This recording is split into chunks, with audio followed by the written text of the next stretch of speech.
Интересно, почему гром всегда гремит после вспышки молнии? Молния и гром – это два различных явления, которые всегда сопровождают грозу. Молния – это яркий свет от электрических разрядов, а гром – это звуковое явление, которое сопровождает разряд молнии.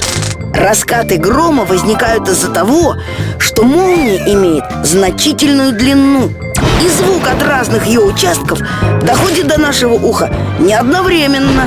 Измеряя интервал времени, прошедший между вспышками молнии и ударом грома, можно приблизительно определить расстояние, на котором находится гроза. Обычно гром слышен на расстоянии до 20 километров. Поэтому, если мы видим молнию, но не слышим грома, то гроза находится на расстоянии более 20 километров. Профессор Почемушкин найдет ответ на любой вопрос.